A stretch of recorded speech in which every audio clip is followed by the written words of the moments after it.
In Session With is a new vodcast series with world-class music creators, discussing how to thrive in the music industry today. This vodcast is hosted by Session, the collaboration app for creators. This month's episode is hosted by me, Jen Long. Hey Joe, welcome to In Session. It's a pleasure to have you here. Thanks so much for taking the time. Thanks for having me. Thank you very much for having me. Absolutely. I think we can have a lovely chat. Yeah, I think we are as well, actually. So you are a session and touring drummer. You play with the likes of Twinatlantic, Tara Lynch and Mike Venart. How long have you, I don't want to say like been playing the drums, but like how long have you been a musician? Well, I started playing drums when I was 5. Wow. So basically, music kind of runs in my family. My uncle plays bass in a band called Iron Maiden. And I think I've heard of them. Yeah, so basically that's how it started for me. I was taken around the back of the drummer at a Maiden gig, and I just sat there and watched him when I was 4 years old, and was like, I want to do that. So and then I asked for a drum kit for my 5th birthday, and luckily my parents were kind enough to get one for me, and I'm sure it sounded awful for many years, but that was it. Yeah, that's how I was just away, and then I just taught myself to play, and that's all I've ever wanted to do, really. And then it's been a long journey, but it's been great.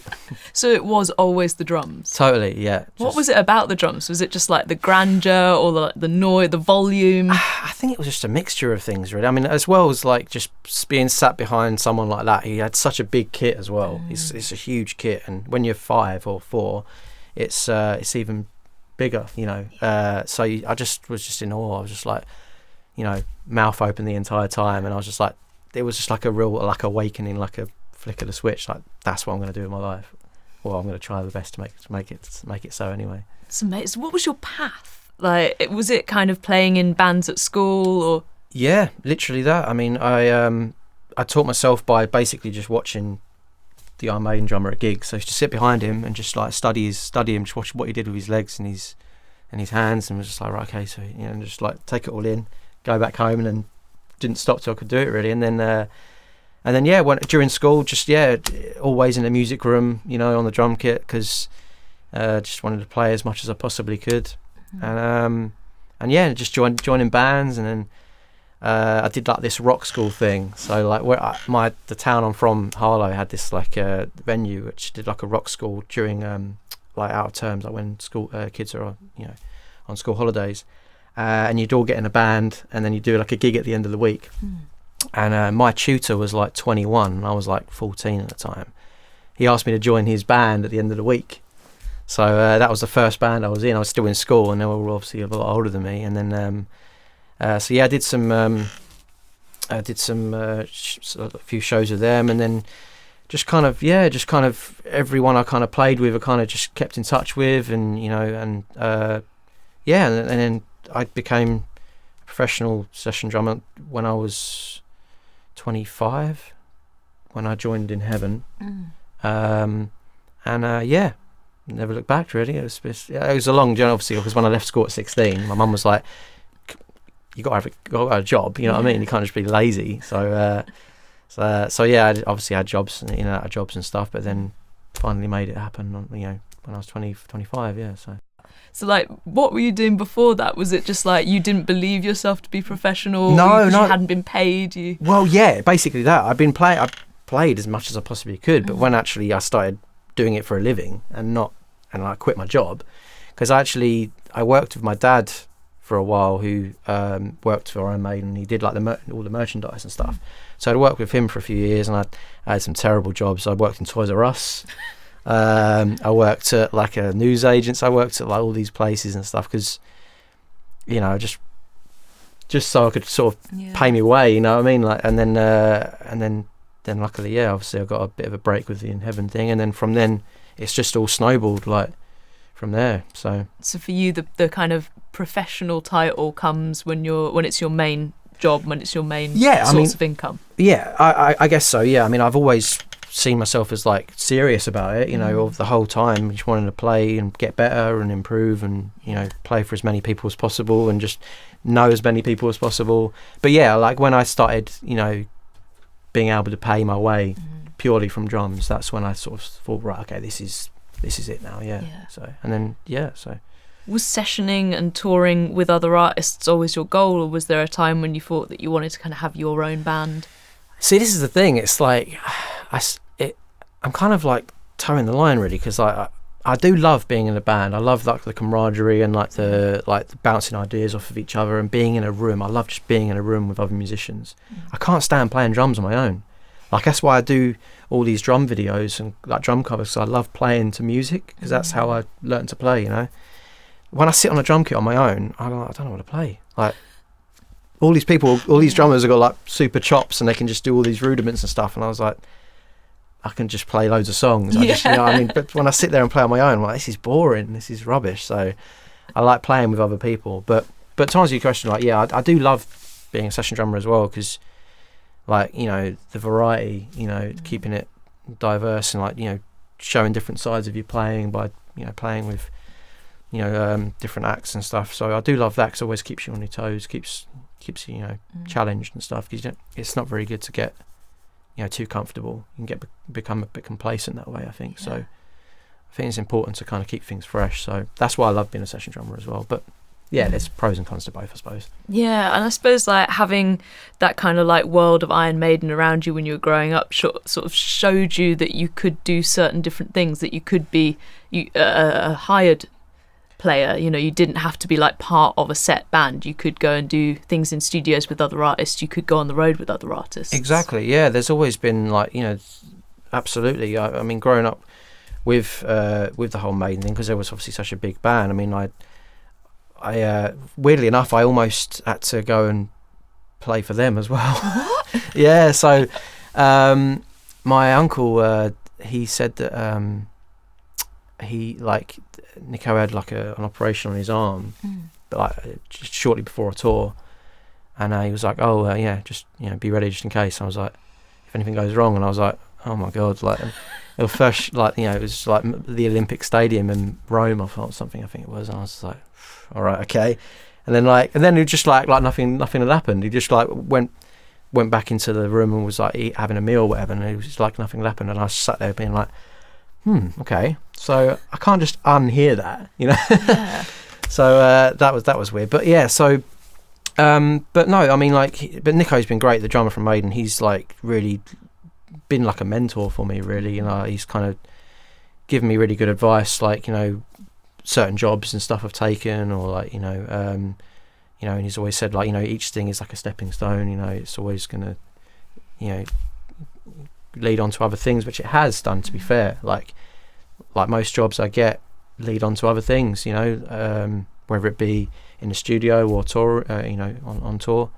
But yeah, like I said, like I would like to be in a band again eventually, but I just count myself very lucky. I'm very grateful that I get to play drums for a living, because I know there's loads of drummers I know that are really good, probably even better than me, that can't, and so I always, you know, I count myself very lucky that I can. So yeah, and I suppose not being an actual kind of like member of the band, being like that, having that separation means you don't have to deal with like quite a lot of the extras. Oh my god, totally. The first time I realised that was a thing was I was sessioning for a band called Kingnun, right? And I had to go to Nashville and do a festival with them. Again, I had to learn to sit on the plane. I've had to do that a few times. Anyway, so I got there and it was blisteringly hot. It was like in August. It was so hot. Playing this festival called Bonnaroo, really cool festival. Got there and the manager was like, right, the band have got to go and do loads of press in this like really sweaty tent for like 2 hours, and he was like, just go and enjoy the festival for a bit, we'll call you when we need you. I was like, oh, this is brilliant, this is great. Like, I've got to go and like, you know, say about like, you know, how, you know, my favourite like lineup, you know, festival lineup, or like who I'm looking forward to seeing, or like, you know, we've been to Nashville before. I was just like, this is great. So I went and saw some bands and it was amazing, and I went back later and the band were all like, oh, like done, and I was like, right, let's do the gig. So yeah. So like, yeah, that kind of thing, yeah, it's great, because you kind of just go in, you do your gig, and you get paid and you go, you know. So it's like, yeah, that is quite cool. But then, like I said, being in a band, you know, you're a unit, you're together, you know what I mean. You kind of, with me, it's kind of, I'm out on my own. Yeah. But like I said, there's pros and cons to both of them. So.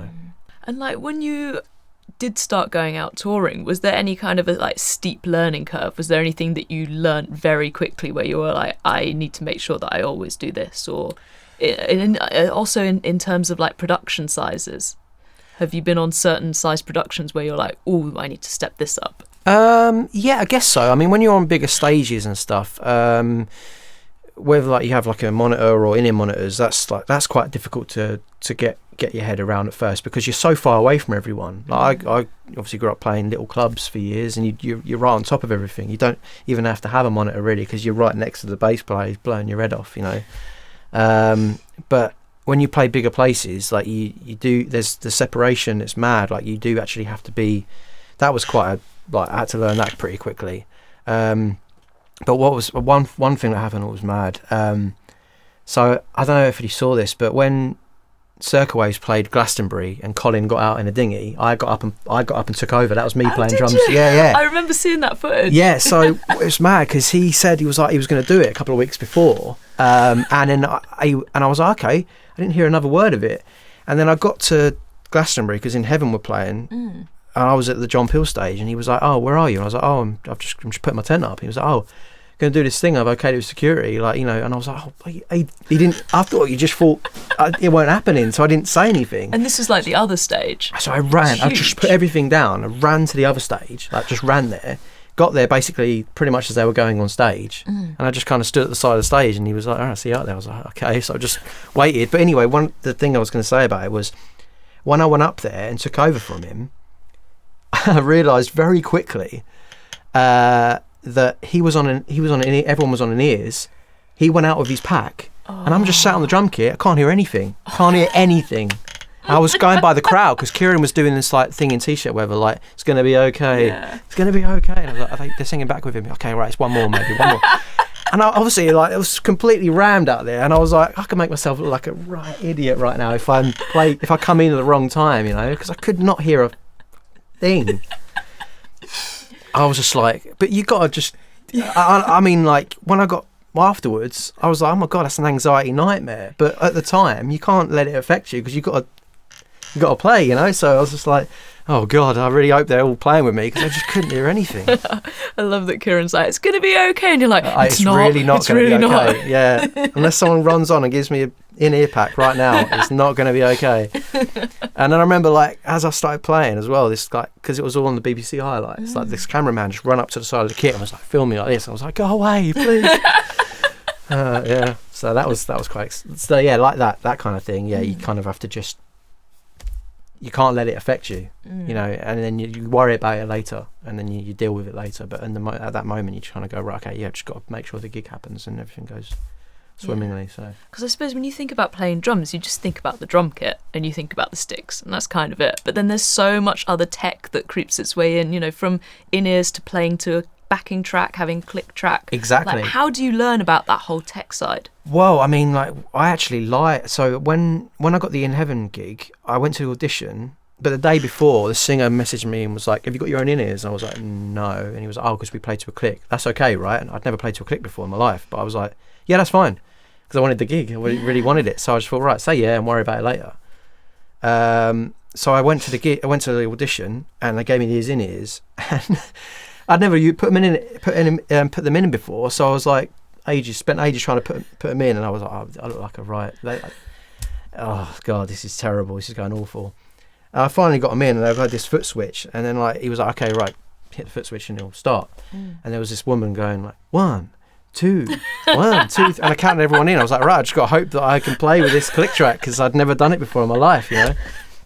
And I was being videoed as well. I was being filmed for Prolifica. They were all like, you know, that's the management company. Yeah, we're like wanting to look. And I was like, oh god.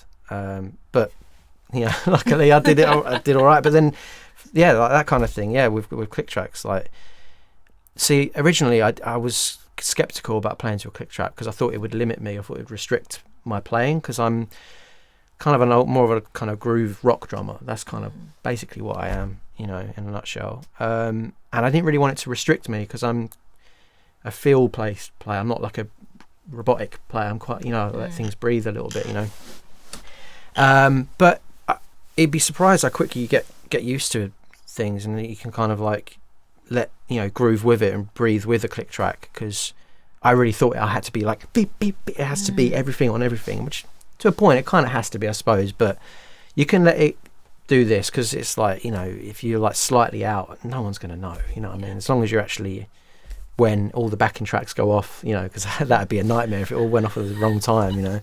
Luckily that hasn't happened yet to me yet, but I'm probably due a disaster, I suppose, at some point.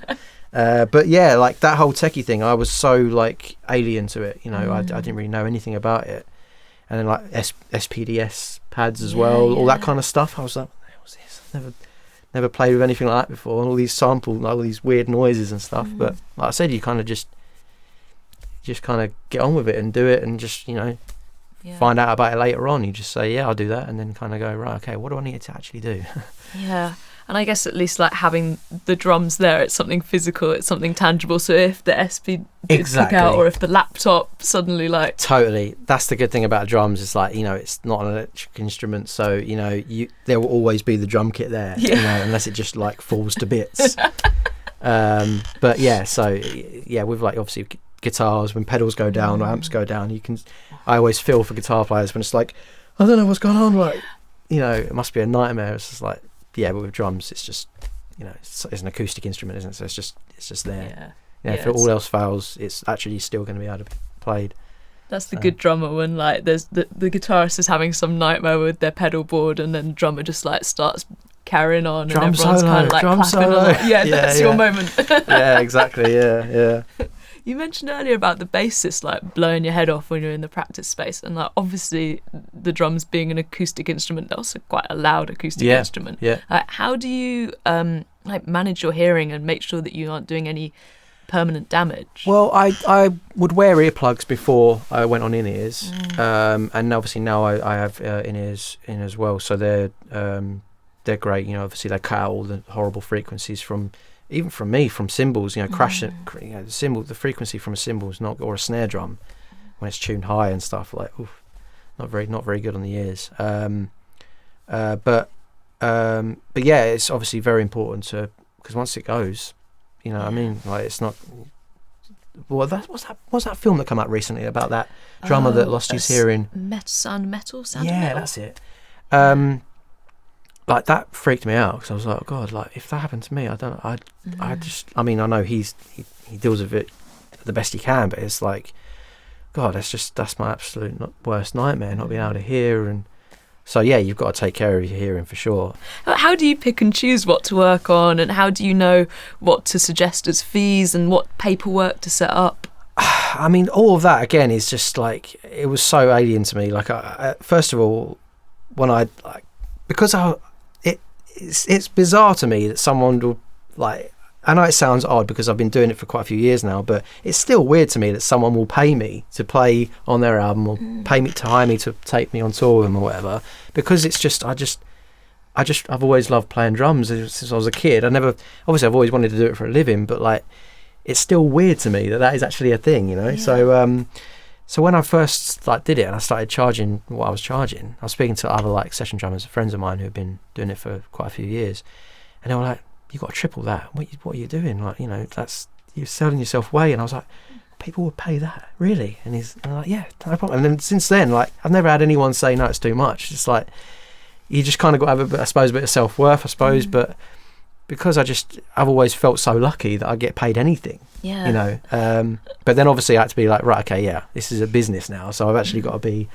But it's still I just find it amazing that I can actually play drums for a living. I'll never ever take that for granted ever. Do you need someone else who handles like contracts and things like that, or no? It's just all me. It's just all through me. Everything's just yeah. And like I said, if it's something I'm not quite sure of, I'll like message a mate about it or something, or a friend of mine's like a music lawyer, and yeah, anything like that. But mainly it's just all very easy, just like, yeah, this is the day rate, or this is the whatever, and okay, great, when do you want me? And like, and fees when you're doing the session work, are they like buyout fees, or do you get a cut of the songwriting? It's a mixture really. Most of the time it's just like a straight day rate kind of thing, but it can be a buyout as well, but most of the time it's just, yeah, like, your fee is just playing the drums and then and whatnot. But actually the last buyout thing I had, which was a really bizarre thing. Sorry, I'm just telling you all these weird stories, but no, they're great. I did this weird thing for Britain's Got Talent, right? So very bizarre. So my friend works for ITV, and he saw this email going around saying, "Oh, ITV are looking for a professional drummer. What would you be up for it?" It's like, this is the money for like 2 days. I was like, yeah. Well, I've got nothing else on. Why not?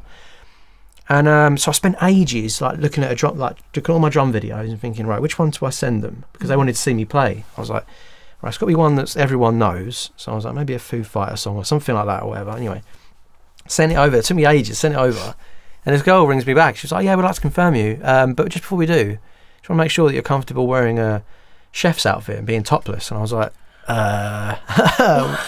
excuse me, what is this for? And she was like, "Oh, it's for Britain's Got Talent." And I was like, not the show, right? I'm not actually on the show. I'm not going to be on the show. She was like, no, it's for the TV, the advert, it's for the promo, the advert. And I was like, and I kind of thought to myself, like, I can't, nothing else on. Maybe if I'm at the back, no one will notice me or whatever. And I was like, yeah, okay, I'll do it. And then, so yeah, the last, I think it was, a year or two ago now, the TV advert, I'm in a chef's outfit hitting pots and pans. But the annoying thing is, when I got there, I thought, maybe I can just be in the back and no one will notice me, because there was loads of people there, loads on the set. And the director just comes up to me and goes, right, we want him next to Alicia Dixon. And I was like, oh, great, brilliant, amazing. So then I'm in all the shot. I was like, oh no, because I was like, and also what's funny is I didn't even play drums. I was just hitting pots and pans in time with some music. Like anyone could have done that, you didn't have to be a professional drummer at all. Like, it was so bizarre. And then like getting texts from people going, did I? I was like, yes, you did. Yes, you did. So yeah, that was weird. That was a buyout thing, because obviously they showed the advert for a certain amount of time, and then they showed it for a bit longer, so they pay you a bit more. Yeah. So yeah, that was the last buyout I got, basically. Yeah, very, very random day. Would you ever say to someone, look, I know that I'm going to be if they haven't sent through program beats or something, and you say, look, I know I'm going to be writing the drum part for this now, so I want 25% of the songwriting? I mean, for the most part, I get sort of program drums, and they just want me to kind of embellish them, just bring me to it. Basically, they have an idea. I think it's. I mean, it's very rare that I actually write beats for someone. It's basically we want drums recorded. This is the structure. This is the beat, but just make it sound human, so it's not just. So yeah, it's kind of rare that I actually write beats. So I haven't actually been in that situation yet. But I mean, if I was to, then that would be definitely a conversation to be had. Yeah. Yeah. Because I was just wondering if you, as well as looking after the legal side and all your invoicing, you also had to do all your song registrations. But I suppose you have to do it on the performer side with PPL anyway. Exactly. Yeah. So, but that's what's weird. I mean, the whole PPL thing is mad, because most of the time I don't even know where it comes from. Sometimes, I got a payment end of last year, and it just said Japan TV, and I was like, didn't know what song it was. I didn't know what the advert was for. I was like, okay.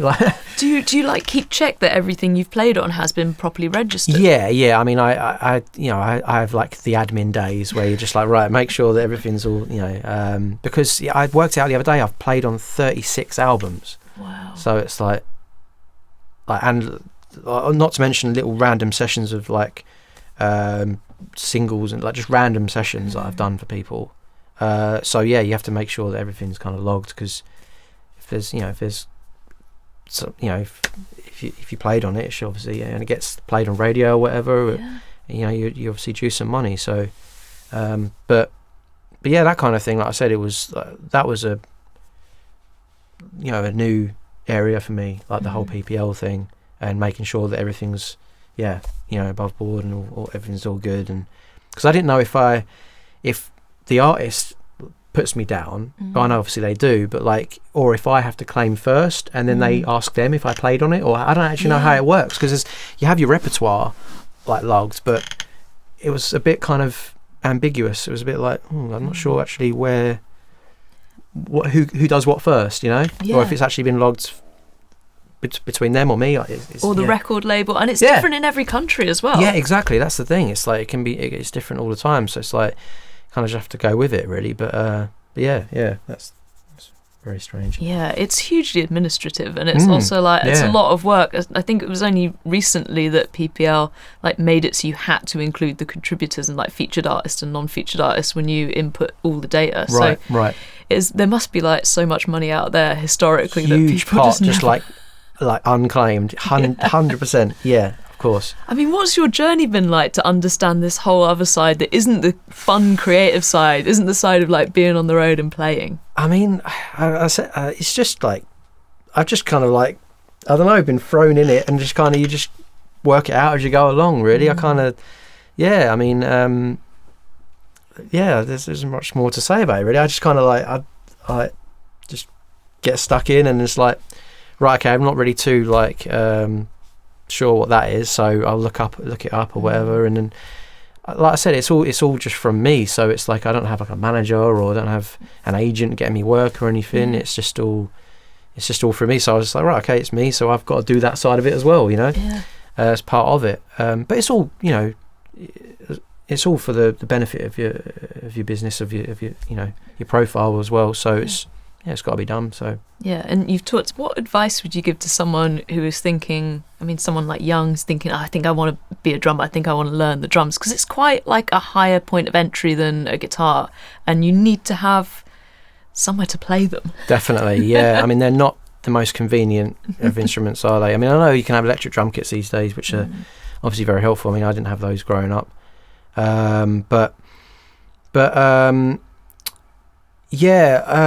think it is difficult. I mean, as long as you can, like, obviously having supportive parents is obviously very helpful, because I know people when I was growing up that wanted to play drums, and then mum and dad were like having a laugh at you. No way, like absolutely no way. You can have the triangle and that's it. Be happy with that.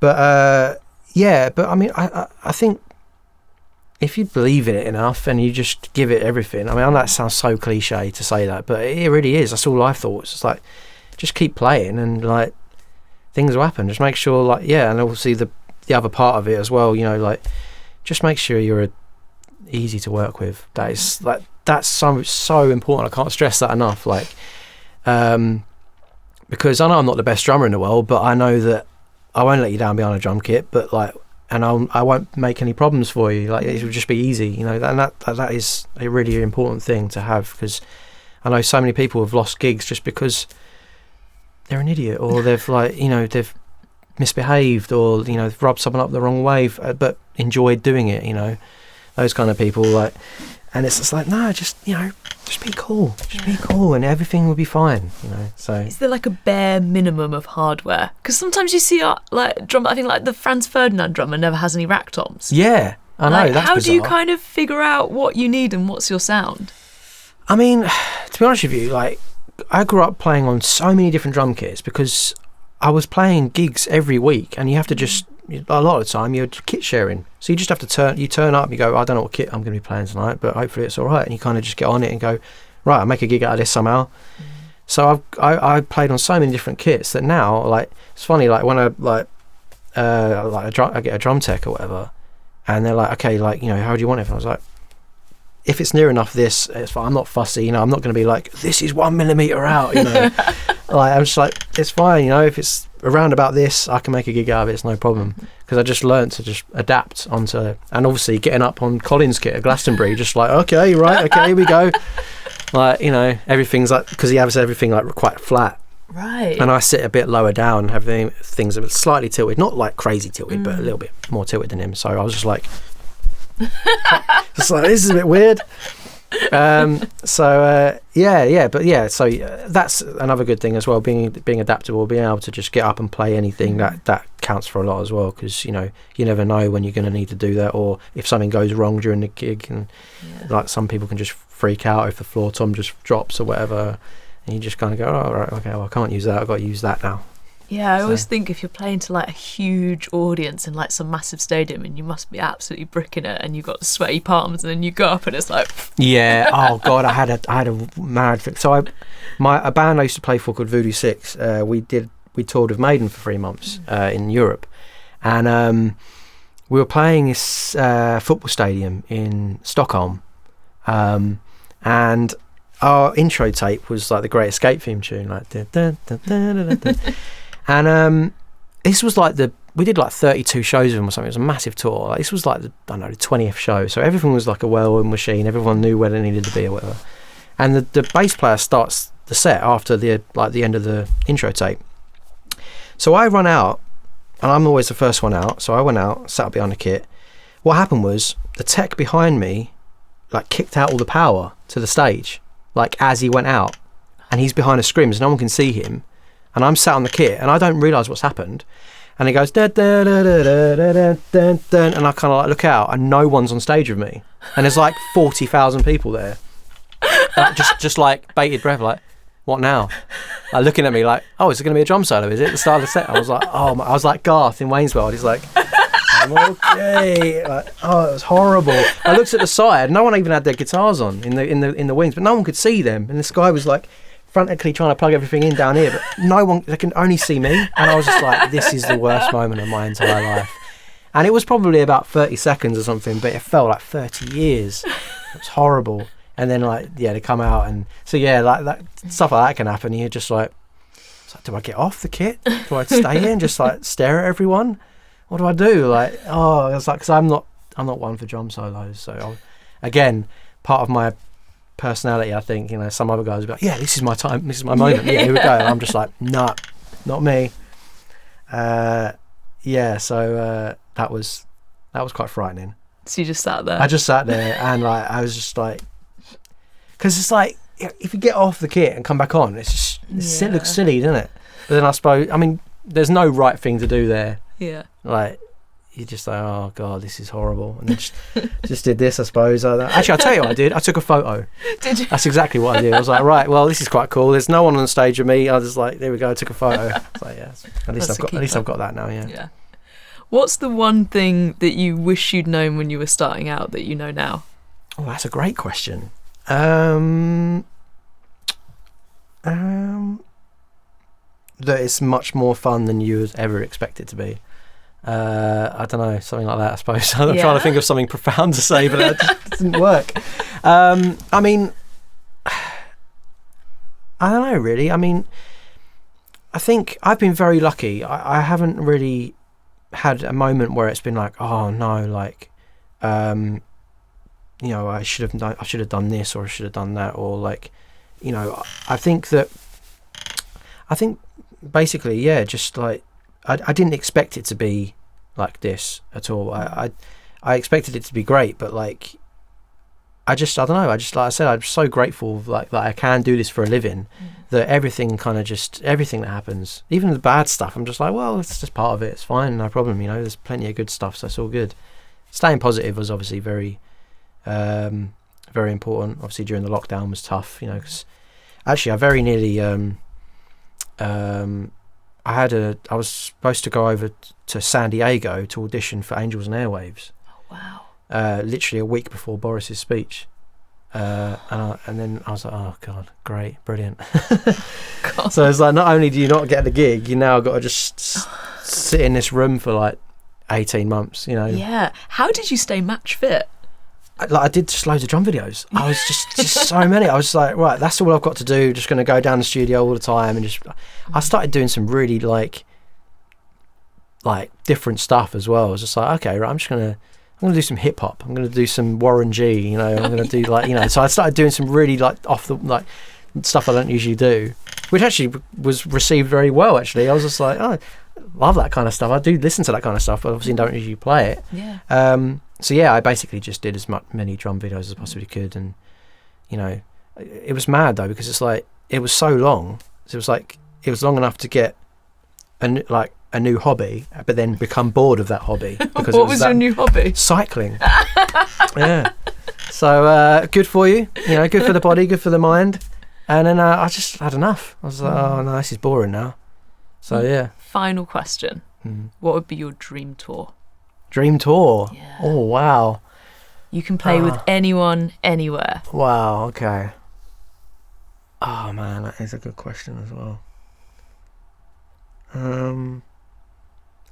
I suppose just for nostalgia and for, like, the reason I play drums is probably to play for Iron Maiden, I suppose.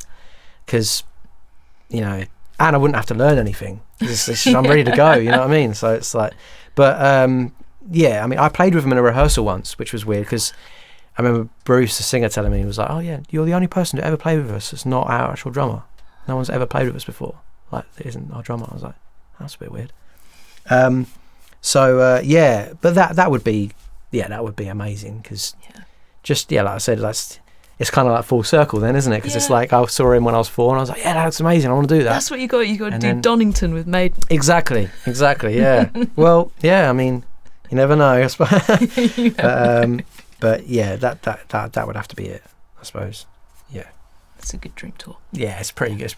One of the biggest probably is you can actually dream big. Yeah, always. Thank you so much. No problem. For joining us. Thanks for having me. In session with Joe Lazarus. It's been a pleasure. Thank you for having me. For more episodes of In Session With, subscribe to our YouTube channel or find us on your preferred podcast provider. To get Session's free music collaboration tools, go to session.id.